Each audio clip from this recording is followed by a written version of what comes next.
sayaw, luluwalhatiin, papad at magsisigaw, dadakilain, nag-uumapaw sa piling mo. Ang kagalakan sa puso ko noon, ngayon, kailanman, Panginoon.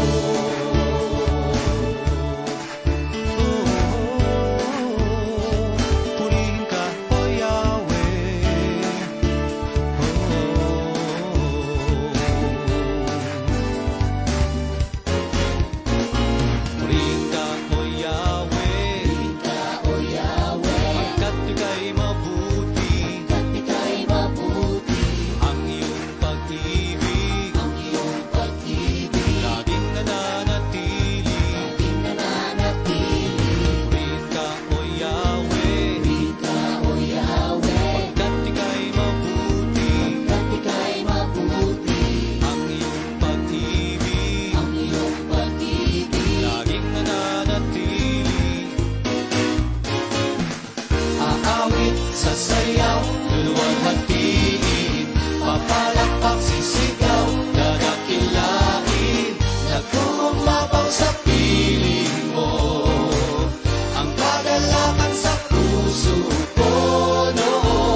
Ayan, good morning po sa bawat isa sa atin. Ngayon pong araw ay linggo, ay ang araw upang sumamba tayo at magpuri sa ating Panginoong Diyos. Pero bago po tayo mag-start sa ating praise and worship, dahil alam ko po na kayong lahat na nasa bahay ay sabik ng magpuri at kumanta sa ating Panginoon. Gusto ko pong i-share sa inyo to, sabi po dito sa Roma 15 verse 6, sa ganoon, sama-sama kayong magpuri sa Diyos at Ama ng ating Panginoong Jesucristo. Kaya naman po mga kapatid, ngayong araw ay linggo, sama-sama tayong magpuri at sumamba sa ating Panginoong Diyos. Atin pong unahin ang Panginoon ngayong araw. Ayan. Patuloy po natin sambahin at ibigay sa Lord yung mga pinag-pray natin, lahat ng mga isurrender po natin sa Panginoon, ang mga surrender po natin ito sa Panginoon. Ayan. So, patuloy po natin awitan at sambahin ang ating Panginoon. Kantayin po natin itong God is able. Tuloy nga po na kayang gawin ng Diyos ang lahat ng bagay. Dapat lang po tayong magtiwala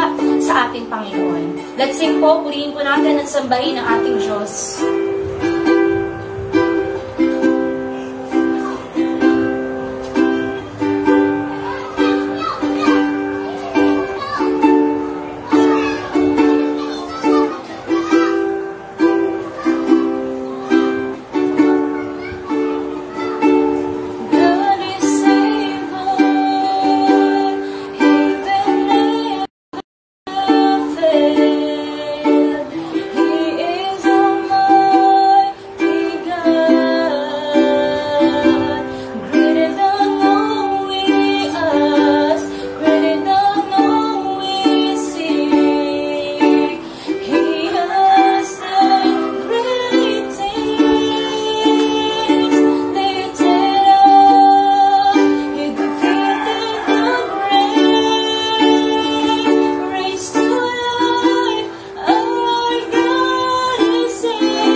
Panginoon.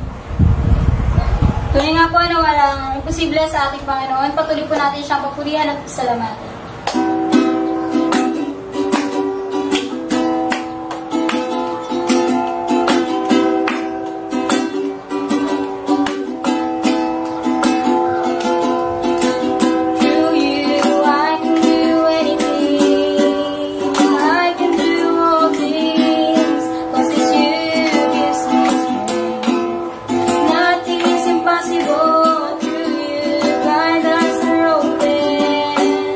Stronghold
can. I'm living by faith.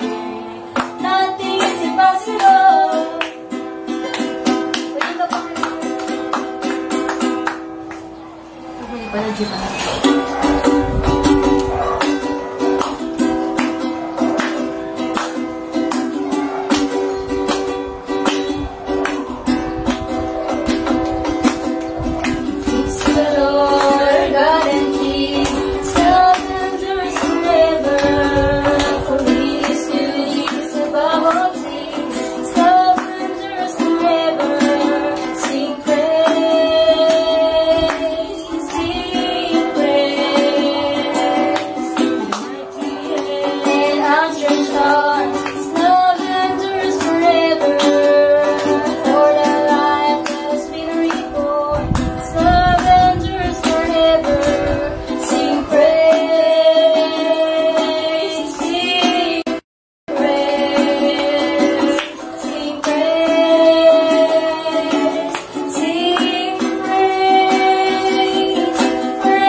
Tuloy nga po na sa pamamagitan ng kanta na to ay mapapaalalahanan tayo na 2,000 years ago ay merong Diyos na nagligtas sa ating mga kasalanan.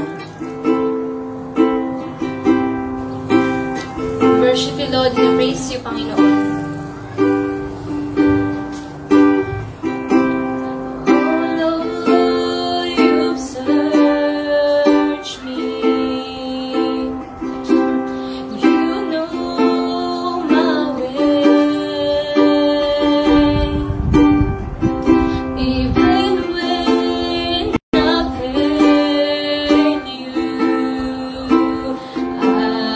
I know you love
when you say that it is done.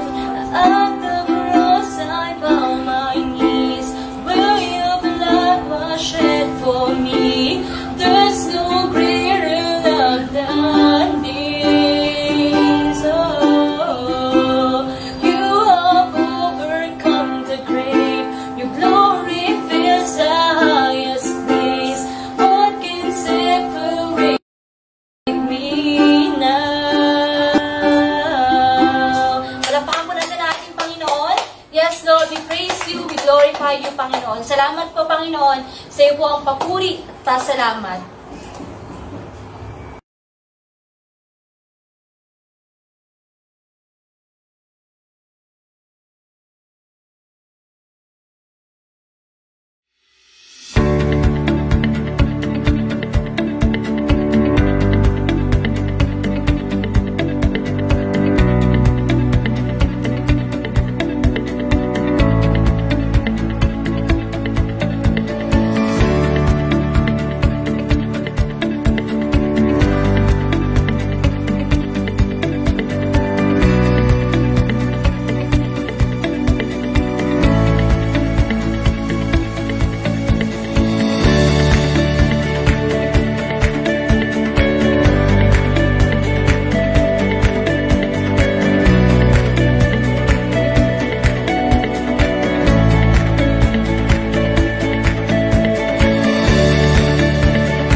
ang matamaan ka ng virus, ang masunugan ka, mamatayan ka ng mahal sa buhay, ang makaranas ka ng paghihirap ng buhay. What if sa iyo tumama ang lahat ng yan? For sure, sobra-sobrang disaster. Dumarating sa buhay ang lahat ng yan at mahalaga ang maging handa. Ang mensahe pong ituturo sa atin ng Panginoon ngayon is may pamagat na paghahanda sa mga disaster ng buhay. Paano nga ba naghahanda para sa mga maraming dilubyo o disaster na pwedeng dumating sa buhay? Tayo po ay sumandaling manalangin. Panginoong Diyos, kami po ay nagpapakumbabang, dumudulog sa inyo at nagpapasalamat sa panibagong mensaheng inyo pong ituturo sa amin sa bawat isa habang kami ay nagsasama-sama sa bawat tahanan upang kayo ay sambahin at mapapurihan. Patuloy na kayo po ang siyang magkaloob sa amin at pangunahan upang matutunan namin ang mga bagay na may idudulot na mabuti at maganda sa aming pong buhay. O Diyos, kayong may taas, kayo ang siyang mapapurihan at maluwalhati at madakila, Panginoon, sa pamamagitan ng aming pong maririnig na mensahe mo. Maraming salamat po. Ito po, Diyos, ang aming panalangin sa makapangyarihang pangalan ng aming Panginoong Hesus. Amen. Life disasters, ano-ano nga ba ang mga iyan? Ang isa sa matatalakay natin is sudden poverty.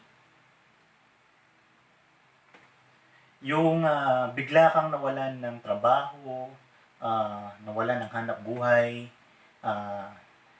yung bigla kang or bigla kang naubusan ng iyong mga pinagkakakitaan, malaking disaster. Kasi kapag nangyari ang bagay na yan, may magugutom, may mga di maipapagamot, kapag may mga nagkasakit, at may mga di mababayaran na mga payments na dapat bayaran. Then, sabi nga, suddenness could add grave weight to a financial disaster. Mas bigla, mas mahirap dalhin. Isa pa pong disaster sa buhay is yung tinatawag nating grave illness.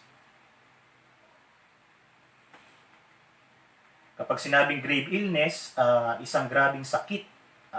And of course, it becomes worse if sudden and with poverty.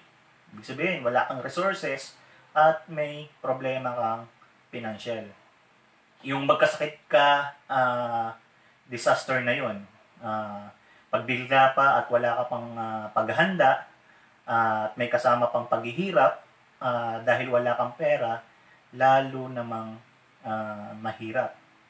Another disaster is yung tinatawag nating grave fall. Yung may mga pagkakadapa, pagbagsak ng tao from failure, disgrace, and disempowerment. Again, sabi ko nga kanina, it is worse if with poverty. May kasamang paghihirap or kahirapan. Minsan di natin alam yung kapalaran or yung fortunes ay nababaligtad. Nagre-reverse. Parang gulong. Minsan you are up, sometimes you are down. People that are on the top suddenly bumabagsak and get to the bottom. People who are honored sometimes could be disgraced, and such things can happen. Another disaster is grave emotional pain. Pag sinabing grave emotional pain, pwede siyang bereavement, pwedeng abandonment, or betrayal. Bereavement, yung mamatayan ka ng mahal sa buhay.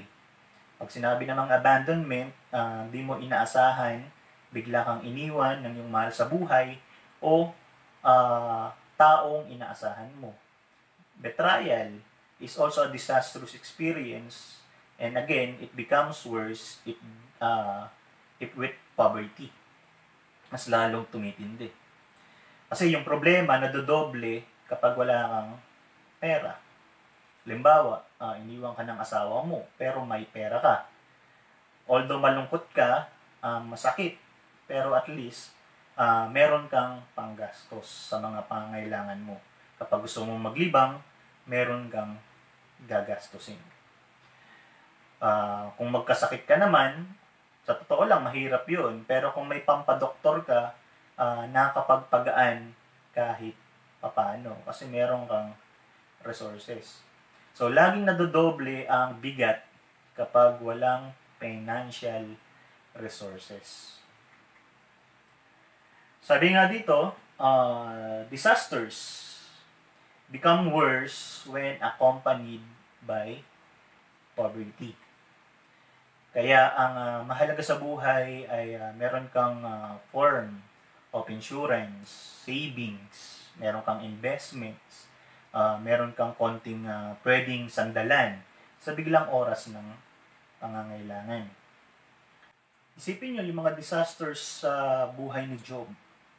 Kung inyong maalala yung kanyang naging buhay na mababasa natin sa Bible, lahat ng binanggit natin na disasters ay nagsabay-sabay sa kanya. Bereavement, abandonment, fall, sickness, and poverty. Nagsabay-sabay, nandun na lahat. Pero sa kabila ng lahat ng yun, he survived because of his great faith in God. Now, the common disaster or common denominator of disaster is yung tinatawag nating need for others. Lahat po ng mga disaster na binanggit natin sa buhay ay may magkakamukha silang isang uri ng kulay at hugis na nangangailangan na yung dinapuan ng disaster ay nangangailangan ng tulong ng kapwa. Yung need for help or need for sympathy. So, others, need for help and sympathy. Pag tayo naman ay dinagukan ng kapalaran or dinadapuan ng hirap sa buhay, yan ang kailangan natin, yung salitang tulong. Tulong na maaaring pisikal, pinansyal, maaari namang tulong na pang-emosyonal or spiritual. Yung alam mo na may kakampi ka, yung alam mo na may susuporta sa'yo, yung merong sisimpatya sa'yo at makikiisang loob. Kapag sinabing disaster, isa yan sa mga nakapagpahina. Okay? It weakens people to the point of needing other people. Yan ang nangyayari kapag may disaster. Nangihina tayo. At di man dati, ngayon, nangangailangan na tayo ng tulong. Now, ano nga ba ang mga dapat gawin na paghahanda para sa disaster na dumating or maaaring dumating sa buhay?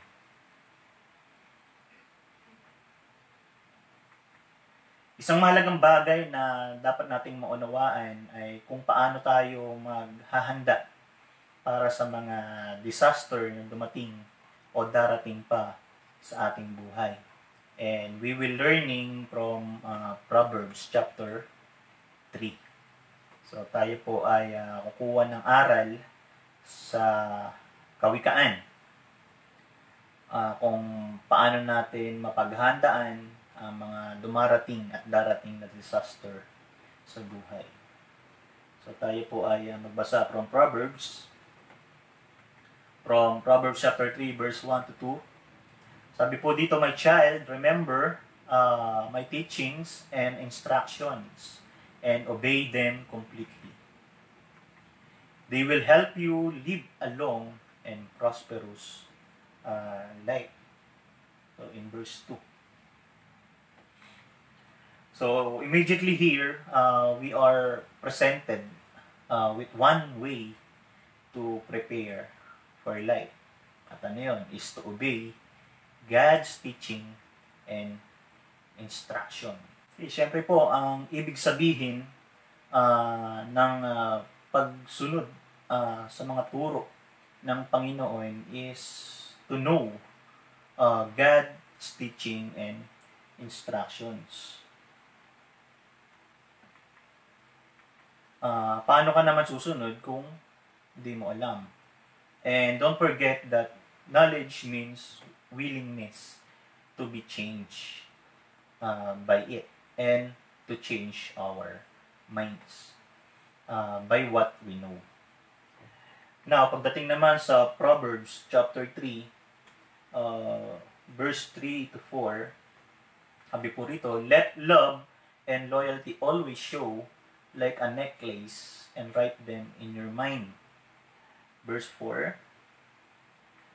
God and people will like you and consider you a success. Pinapahalagaan dito, mga kapatid, is love and be loyal to God and to people. Bakit may koneksyon sa mga paghahanda sa mga disaster ng buhay yung love and loyalty to God and to people? Because when you love and loyal to God, God is loyal and loves you also. Then when you love and loyal to people, although not all of them might be love you and be loyal in return, pero hindi ka masisiro ng may loyalty at pagmamahal din sa iyo. So love and loyalty to God and to our fellow men are investments, savings. Ipanalangin mo na di mo kailanganin ng tulong nila all your life. Pero kung dumating man yung panahon ng disaster sa iyong buhay, that you would survive only on people's help, then meron ding loyal at magmamahal sa iyo kasi minahal mo at loyal ka rin sa kanila. God and people's love and loyalty to you can help you in times of disaster. It is a great insurance. And that's what family is all about. Kaya nga ang sibilisasyon, ang ating salinlahi or generations ay nagpapatuloy kasi may family. Halimbawa, yung mga bata na di pa nila kayang alagaan ng sarili nila, inaalagaan sila ng kanilang magulang. Because of that, nag-survive sila through infancy and childhood to become adults. At kapag yung mga bata na yon ay nagkaedad na, or if they become adults, yung kanilang magulang naman ang tatanda. And the role is reverse. Nababaligtad. The children now are take care of their parents. At yung mga anak na nag-alaga sa kanilang mga magulang ay magkakaroon din ng anak. Aalagaan nila yon para mag-survive. Then, yung mga anak na nag-alaga sa kanilang mga anak, tatanda din. Then, yung kanilang mga anak, magte-take care din sa kanila. Then, yung mga anak na yon, tatanda din, magkakaanak. So, ganun po ang nangyayari. Kaya, mahalaga na tayo ay loving and loyal. I hope nakikita nyo yung cycle dun sa ipinakita kong halimbawa. Sabi nga, kung wala kang tanim, ano ang aasahan mong aanihin? Kaya ang sinasabi dito sa Proverbs, be loving and loyal to people. Be loyal and love your family. Be loyal and love your community. Be loyal and love your nation. Why? Kasi kapag ang nation mo ay bumagsak, for sure, kasama ka rin sa babagsak doon. Yung pagmamahal at loyalty natin at pagtulong sa kapwa, kahit minsan konting-konti lang at maikling panahon nga lang ang naitulong natin, pero nung ikaw or nung tayo ang nangailangan, yung mga dati nating tinulungan or yung mga dati mong tinulungan ay umunlad, lumakas. Kung minsan ang dami-daming sukli sa atin at higit-higit pa sa itinulong natin sa kanila nung araw. Dahil maraming tao kasi na marunong tumanaw. Marunong silang maging grateful. Kaya kahit sandali lang natin silang natulungan, hindi nila yun nalilimot. At nung ikaw na yung dumating sa point na ikaw ang nangangailangan, kahit pa nga nasa point sila ng pagkalugi or dumating sa point na sakto lang yung kanilang resources, hindi sila nagdadalawang isip na tulungan ka. Kasi naalala nila kung paano ka tumulong sa panahon ng pangangailangan. It is important to love others and be loyal, especially to your loved ones, to your parents, to your children, to your spouse, friends, community, sa workplace, and even to the nation, and most especially to God. This is the basic unit of the society.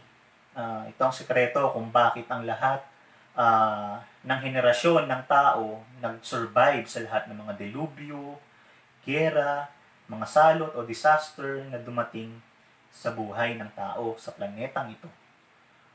We survive because of this unwritten contract of the society.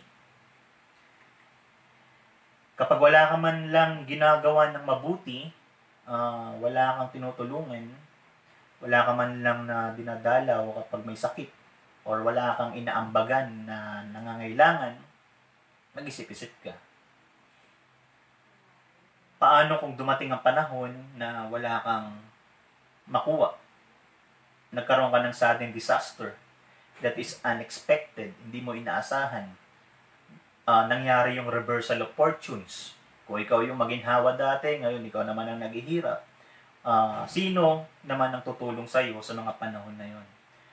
Wala ka namang ipinakitang tulong sa iba. So, paano na? So, let's continue reading Proverbs chapter 3, verse 5 to 6. With all your heart, you must trust the Lord and not your own judgment. Then, next verse.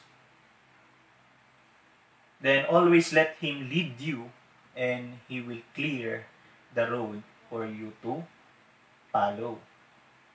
Ibig lang sabihin dito is to trust in the Lord, or trust the Lord and not yourself when you do not agree with God.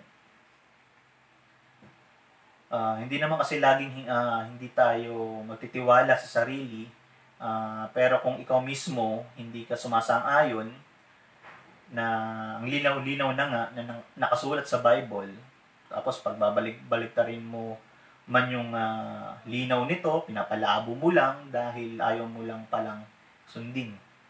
Yung sinasabing don't trust in yourself ay magtiwala sa Panginoon, magtiwala sa Diyos.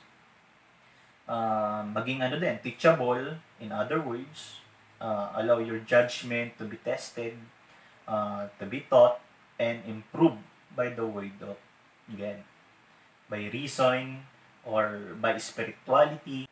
At kapag ginawa mo yun, inihanda mo ang sarili mo sa kahit na anong disaster ang pwedeng dumating sa iyong buhay. Sometimes the disaster is even averted or prevented because you are spiritually in the right place. Kaya pala hindi nangyayari kasi nasa tama ka. Okay? Nasa pagsunod ka pala. Kaya yung mga possible disaster na pwedeng dumating sa buhay mo ay hindi nangyayari dahil sa bagay na yun. Kaya mahalaga naunahin natin ang Diyos. In everything you do, put God first, and He will guide you and crown your efforts with success. Proverbs chapter 3, verse 7 to 8. And let me read to you. Don't ever think that you are wise enough, but respect the Lord and stay away from evil. Then on next verse, this will make you healthy and you will feel strong. May relasyon pala yung health and strength with trusting the Lord. Being wise enough to trust in the Lord. Dahil we are never be wise enough. Hindi sapat. Our knowledge is very little. So, let us continue learning, refining, and changing our thoughts, yung ating kaisipan. Because we have to change from glory to glory. Paano mo dapat paghahandaan ang disaster ng buhay? Isa pa sa mga dapat natin gawin is to stay away from evil. Especially from evil thoughts. Sa way nating mag-isip. Yung bagay na yon makes us to think evil thought against other people. Let's make you think that you are right at sila naman ang mali. When you have that thoroughly examine your scholarship or kapag mayroon silang nakita sa mga ideas mo. So, evil thoughts, evil deeds, evil ways, evil companions, and evil stubbornness can actually invite disasters. So kapag nag-iingat tayo, lagi tayong nagiging wise, mga kapatid. Yung lagi nating dinadala sa Panginoon at sa Kanyang karunungan ng ating mga desisyon, it becomes preventive. we are able to prevent disaster. Kasi marami pong mga disaster ang hindi nangyayari dahil nagpakatama tayo. Kaya hindi natin alam that we are spared from it by the Lord. That's why every day we should be thankful. Dapat tayo magpasalamat for the troubles we never experience, because otherwise, maaari nating maranasan ang mga yon. Kaya nagpapasalamat din tayo sa Panginoon sa mga di natin nadaranas. Salamat dahil di natin nakikita kung paano niya tayo nililigtas. Lagi na lang sa mga nakaambang mga panganib sa ating buhay. Then on Proverbs chapter 3 verse 9 to 10, honor the Lord by giving Him your money and the first part of your crops. Next verse. Then you will have more grain and grapes than you will ever need. Paano ka magpe-prepare sa disaster na pwedeng dumating sa buhay? How do you prevent disaster? Especially poverty. Dapat daw give offerings to the Lord. Sa totoo lang, hindi naman talaga kailangan ng Lord ang offering. But man needs to make offerings because he or she is designed by God to define his or herself or yung kanyang position at ang kanyang relationship to God by always making offerings. Sa pamamagitan nito, we recognize that God is the King. So we give offerings. Di niya talaga need yan. But we have to make such offerings to continue to affirm our citizenship, our belongingness to God. At malinaw na malinaw ang sinasabi ng Bible sa binasa natin kanina. Tandaan natin that man's prosperity is premised by God on man's giving. Ang Diyos mismo ang nag-decide that you will be prosperous if you make your offerings. Magpahanggang ngayon, this is an ever-present teaching. Noon hanggang ngayon ay patuloy ang itinuturo sa atin ng Diyos. And that instructions is everywhere in the Bible. And many people will attest to it. Makakapagpatunay na kapag sinusunod nila, lumuluwag talaga yung buhay nila. Mahirap manawaan kung minsan, kung bakit at kung hindi man maunawaan, ang halaga sundin na lang. I-obey na lang. Di ka naman malulugi kung ang Diyos ang iyong pinararangalan sa iyong mga offerings. Marunong naman talaga si God na magsukli. And remember, hindi naman tayo pwedeng magbigay ng offering nang hindi galing doon sa nauna na ibinigay sa atin ng Diyos. Proverbs chapter 3 verse 11 to 12, my child, don't turn away or become bitter when the Lord corrects you. The Lord corrects everyone He loves, just as parents correct their favorite child.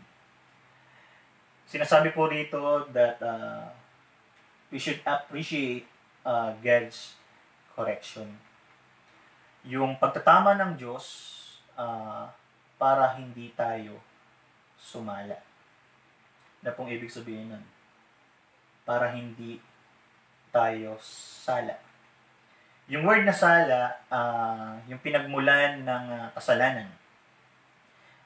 Sa Southern Tagalog means mintis. In other words, sablay. In English, you miss the point.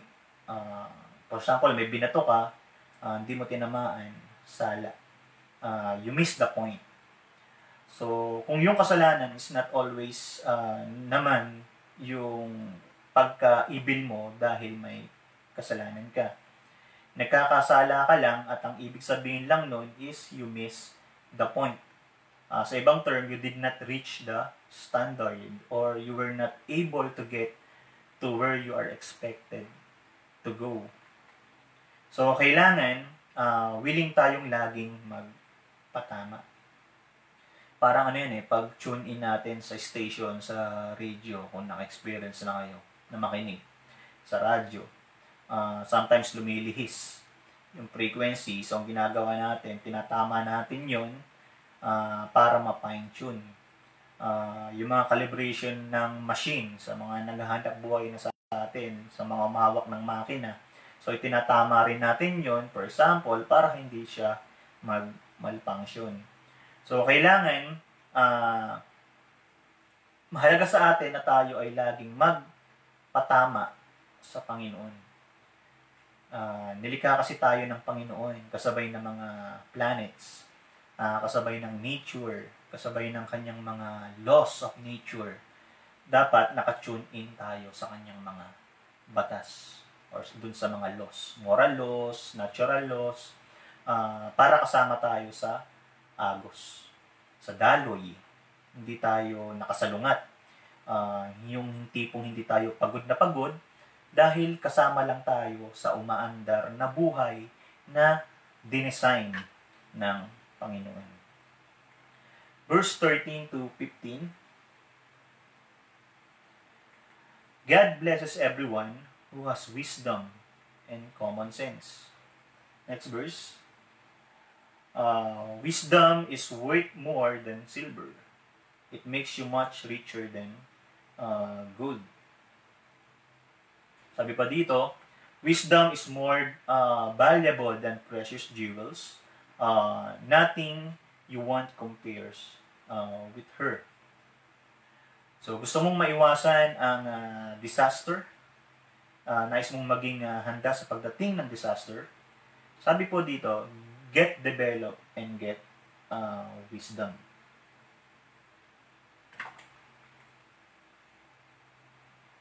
Tayo ay kumuha ng dunong sa Panginoon. Magsik din tayo sa ibang tao. Okay? Seek wise people for companionship. Kaya lang, syempre, kung ang kausap mo ay mas maraming alam kaysa sa'yo, mas nauna na siya sa isang landas, halimbawa, na ngayon mo palang pupuntahan, pwedeng may mga tinuturo siya or sinasabi na di mo maunawa. At kung minsan, dahil limited lang ang iyong pag-unawa, pwede ka pang mag-isip-isip na siya yung mali. Or pwede ka pang magalit sa kanya. Pero dapat willing tayo to hear something kahit hindi tayo agree with it. Para ito ay ating mapag-aralan at ma-consider.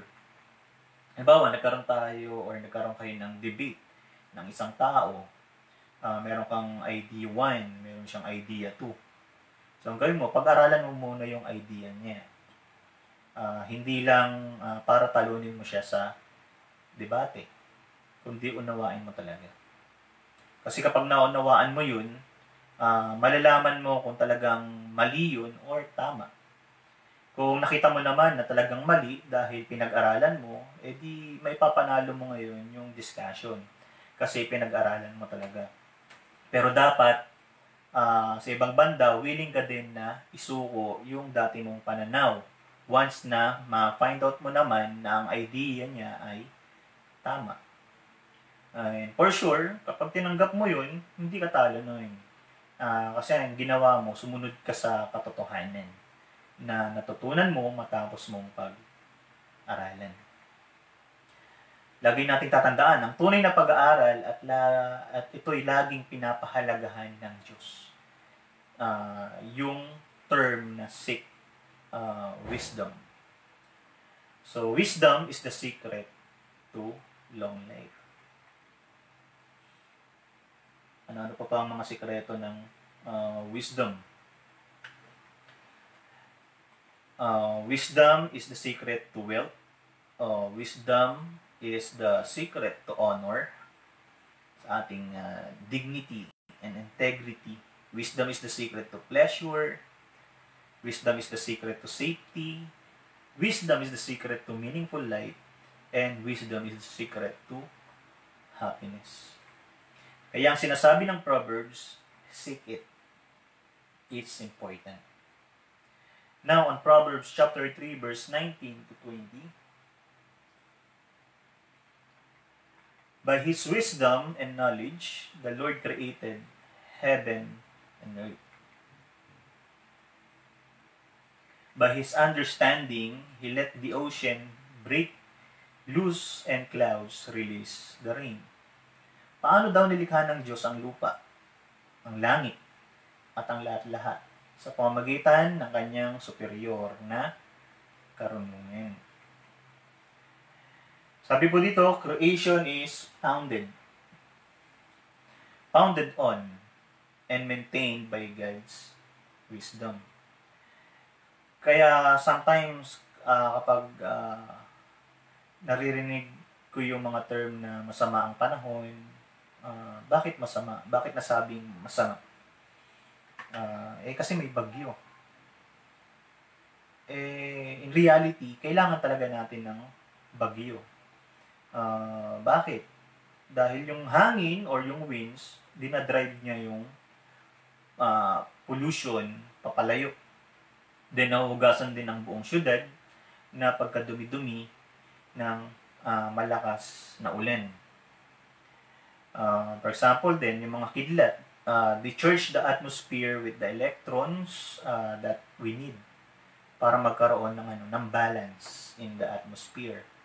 Kaya kapag kumikidlat, huwag kang nga lang talagang papatama sa kidlat. Kasi magmumukha lang masama kung tinamaan ka nga. So, huwag magpakalat-kalat kapag kumikidlat.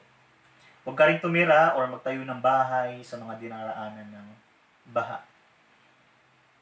Dahil kapag marami talagang tubig ang ibinagsak ng ulan, magkakaroon talaga ng temporary baha.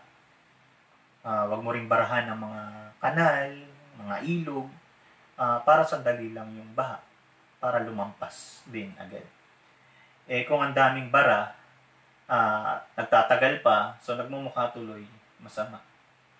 Sa totoo lang, walang masamang panahon. Kasi ang Diyos ang lumikha ng mga seasons, ng weather, and we need all that for balance. So, sabi nga, by His wisdom and knowledge, the Lord created the heaven and earth. So, the wise will harmonize with creation. Kailangan din yan sa laws of nature.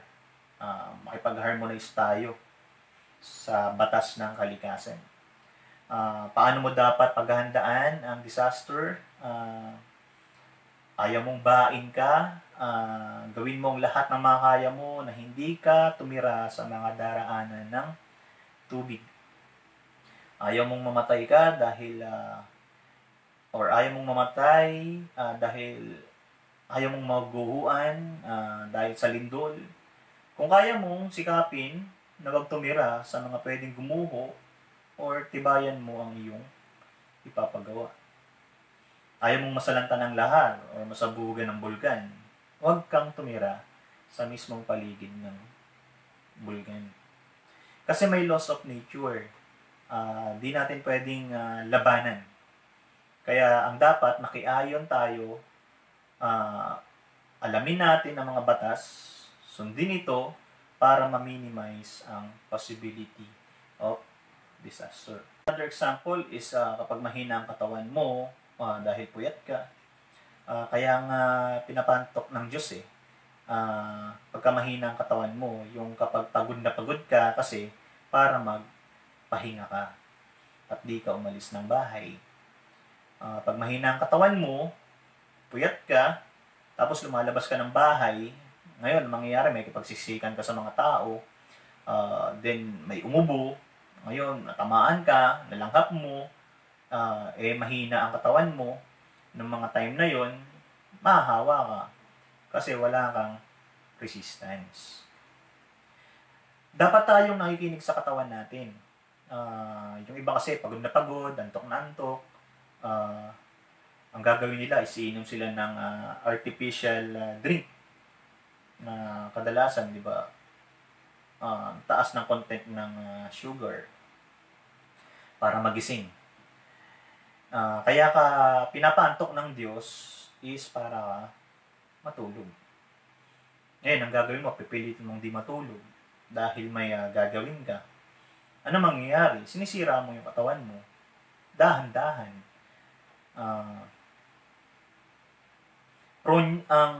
Madalas nakikita natin to sa mga drivers, sa ating mga workers sa construction, at yung mga ang work ay sa magdamagan. Nangyayari kapag ubos na talaga ang tunay na energy mo, dapat ipapahinga mo na. Ikakain mo. At yun ang gusto ng Diyos. Ngayon, pag nakabalik na yung energy mo, saka ka ulit dapat kumilos. Okay, pwede rin nating excuse doon kapag mga emergency cases, pero dapat hindi madalas na ganun. Pag inaantok ka, dapat matulog. So kasi yan ay law of nature. So, you are wise, wag labanan ang nature. Sa halip, blend with it. Now, in verse 21 to 26,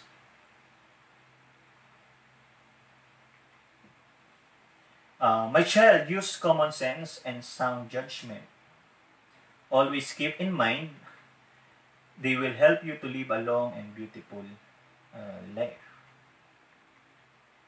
Then, next verse, you will walk safely and never stumble. You will rest without a worry and sleep soundly. So, don't be afraid of sudden disasters or storms that strike those who are evil. You can be sure that the Lord will protect you from harm. Now, sa binasa natin, nandito yung formula, how to protect ourselves from harm and disaster. Live a godly life. Follow God's law.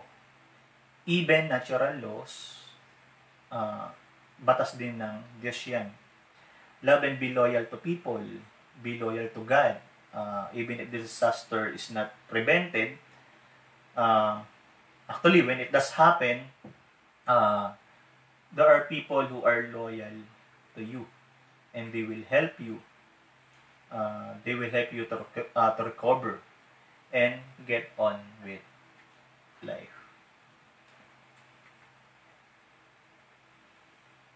So, kapag wisdom at pinairal natin yung godly living, it protects us or it protects people from life-sudden disaster. Nakakatulong yung insurance, nakakatulong yung savings, nakakatulong kung ano-ano pa. Pero number one, godly living and wisdom. Isa sa mga may malaking pwedeng maitulong sa atin. Isa yan sa mga nakapagpa-prevent. And curative din siya. Preventive. At basta kapag sinabing prevention, yun ay prevention from disaster. Or when we say protection, ang ibig sabihin is protection, prevention sa disaster, at empowerment to survive. Dalawa lang naman kasi yan eh. Huwag mangyari yung mahirap o mapapalakas ka sa oras ng hirap para malampasan mo. Verse 27 to 35. Do all you can for everyone who deserves your help. Then, next verse. Don't tell your neighbor to come back tomorrow if you can help today. And don't try to be mean to neighbors who trust you. Then sabi pa rito, don't argue just to be arguing when you have not been hurt. Ito pa po ang ilan sa mga inuulit at binibigyan din ng salita ng Diyos ay yung kung paano natin paghahandaan ang disaster. Be nice, be good to people, help people, or help them in a timely manner. Hanggat maaari, wag natin pagantayin pa kung pwede na natin tulungan ngayon at wag nang patagalin. At kung pwedeng tulungan ng buo, buuin. Kasi preparasyon yan. Kaya mahalaga din na huwag maging palaaway, ay pagtalo, kasi mostly, ang naitatanim ng mga ganyang negative act ay mga negative seeds din na pwedeng bumalik sa ating buhay. Let's continue reading. Don't be jealous of cruel people or follow their examples. Okay? The Lord doesn't like anyone who is dishonest, but He lets good people be His friends. So, gusto nyo maging kaibigan ng Diyos. Sabi po dyan, be honest and be good. He places a curse on the home of everyone who is evil, but He blesses the home of every good person. Ito yung unseen blessing, yung kasi hindi nakikita ng mata. But the word of God is true. God protects the home of those who please Him, of those who are godly. Then sinasabi pa ng verse, the Lord sneers at those who sneer at Him, but He is kind to everyone who is humble. You will be praised if you are wise, but you will be disgraced if you are stubborn fool. So, wisdom prevents disaster from happening. Wisdom helps one when disaster come. So, wisdom, as we have seen here, is defined as being good to people.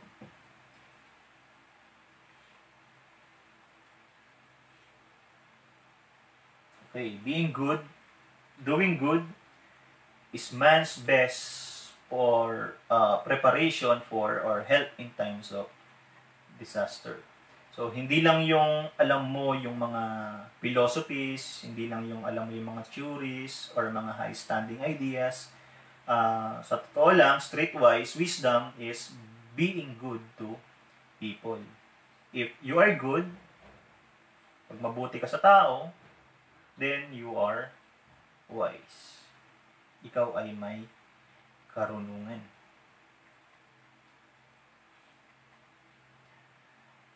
Then, being good, doing good, positions man to receive. Nilalagay tayo sa proteksyon ng Lord at sa restoration niya. At nare-receive din natin yung tulong ng ibang tao.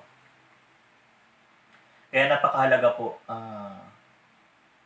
ng pagiging matulungin sa iba at yung pagiging mapagtiwala at pagiging loyal sa Panginoon.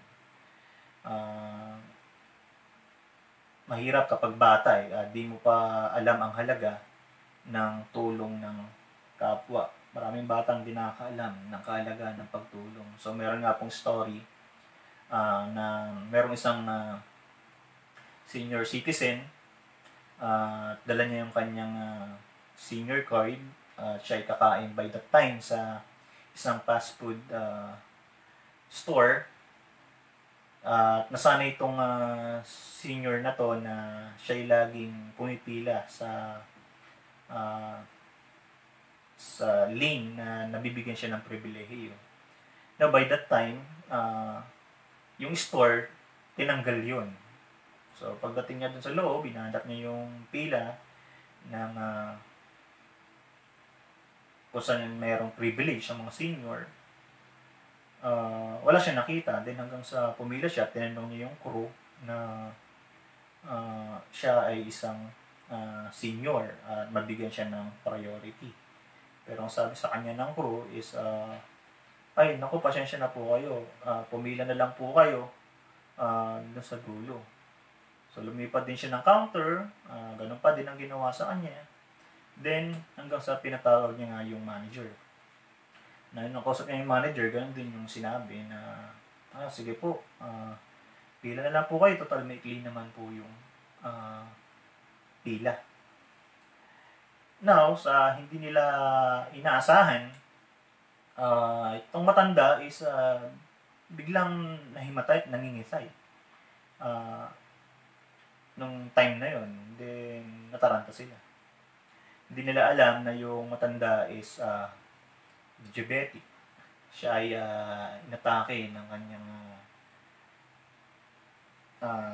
tinatawag na, kung ako nagkakamali, is glyphosate. Yung pagbaba ng sugar. So, nung masana, sinabi sa kanilang matanda na kaya kami binibigyan ng ganyang pribilehiyo is hindi dahil matanda na kami, kundi dahil kasi sa sitwasyon namin, hindi na kami nakakatagal sa pagtayo. Kapag nagugutom kami, madali na kaming mahimatay. Kaya kami binibigyan ng ganong privilege. Then, ganoon, hanggang sa bago umalis yung matanda, sabi niya, balang araw, tatanda din kayo, then malalaman nyo rin kung bakit. Yan po ang isa sa mga dahilan kung bakit hindi natin nagagawang maging mabuti sa iba. Dahil hindi natin nauunawain. So, just be kind even if you don't understand. Sabi nga, diba? Kahit di ba naintindihan yan, maging mabuti ka. So, how can you go wrong if you are kind?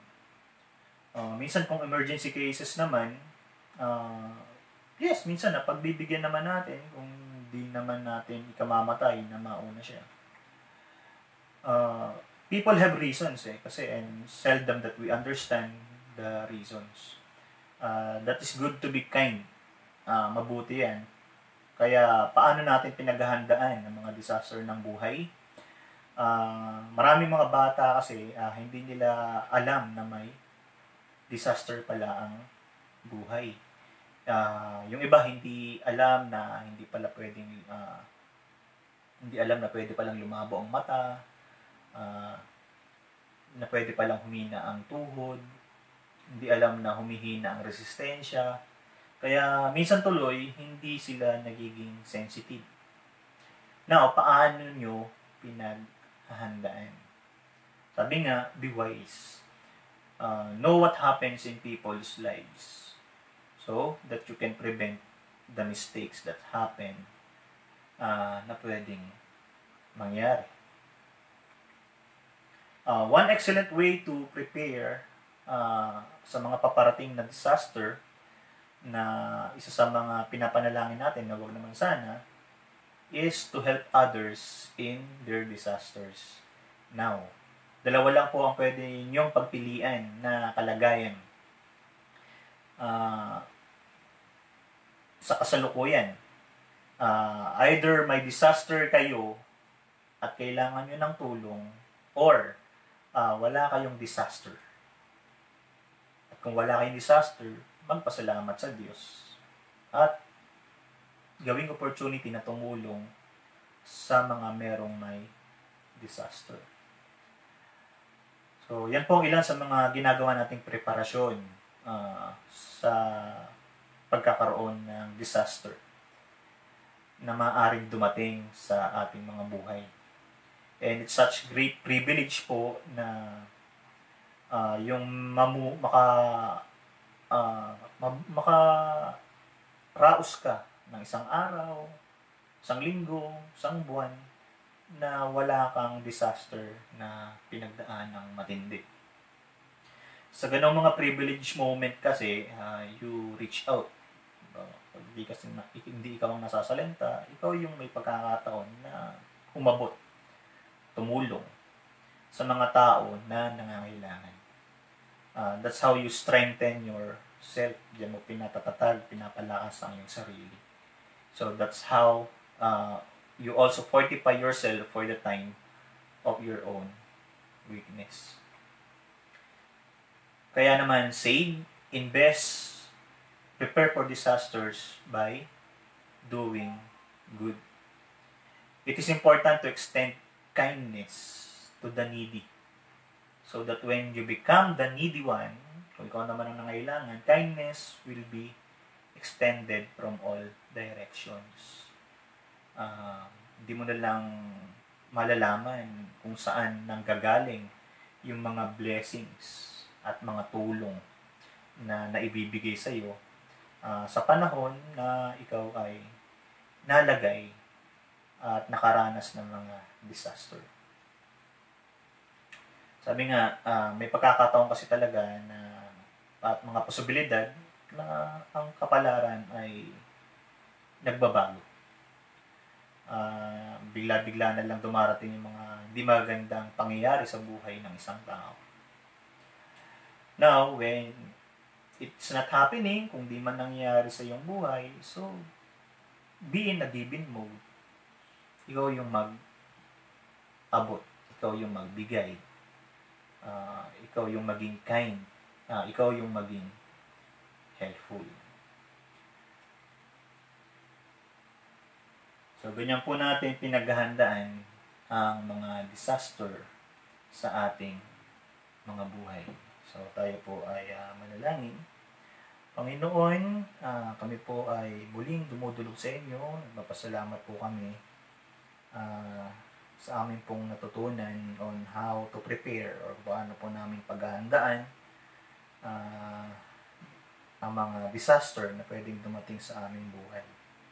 Papasalamat po kami kung bawat isa po sa amin ay hindi nakaka-experience ngayon ng mga iba't ibang disaster ng buhay. Ibig lang po sabihin yan, kami pong may pagkakataon na gumawa ng mabuti at pagtulong sa iba. At kung meron man sa amin na nasa sitwasyon na nakakaranas ngayon ng mga disaster ng buhay, Panginoon, kayo po, Diyos, ang magbigay lakas at katatagan sa mga kapatiran na nag-undergo sa mga disaster ng buhay. Patuloy na turuan niyo po sila na magtiwala sa inyo. At kayo po, O Diyos, ang